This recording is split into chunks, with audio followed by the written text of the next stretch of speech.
Қайырлы күн, құрметті көрермендер. Бәйтерек холдингінің соңғы жаңалықтарынан хабардар болайық. Директорлар кеңесінің отырысынан бастайық. Бейсенбіде Қазақстан Республикасының премьер-министрі Әлихан Смайыловтың төрағалығымен Бәйтерек холдингінің директорлар кеңесінің отырысы өтті. Шикізатты өңдеу, көлік және коммуналдық инфрақұрылым сияқты әртүрлі салалардағы жобаларды қаржыландырудағы негізгі мәселелер талқыланды. Сондай-ақ күн тәртібінде холдингтің 2023 жылғы 2-тоқсандағы қызметіне байланысты тәуекелдер туралы есеп қаралды. Халықаралық деңгейдегі жаңалықтарға шолу жасайық.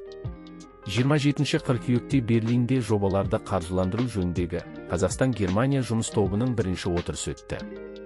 Холдингтің басқарма төрағасының орынбасары Әділ Мұхамеджанов атап өткендей, бұл ынтымақтастықты нығайтып, ұзақ мерзімді әрі өзара тиімді іскерлік қатынастар орнататын бірегей мүмкіндік. Жұмыс тобы тығыз сауда қатынастары мен коммерциялық байланыстарды дамытуға, сондай-ақ өзара сауда мен инвестицияларды ілгерілетуге берік негіз болады. Fitch Ratings қазақстандық Kazakhstan Investment Corporation компаниясының рейтингін B қосудан VV- дейін көтеріп, ұлттық рейтингті A-дан A+-ға дейін жақсартты. Бұл мемлекеттің белсенді қолдауын және Қазақстан экономикасын дамытудағы КИК-тің маңызды рөлін айғақтайды.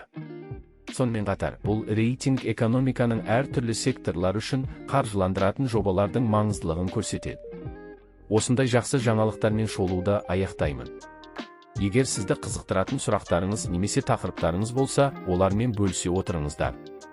Біздің ресми әлеуметтік желілердегі соңғы жаңалықтарды және материалдарды қадағалап отырыңыздар. Назарларыңызға рахмет. Келесі кездескенше.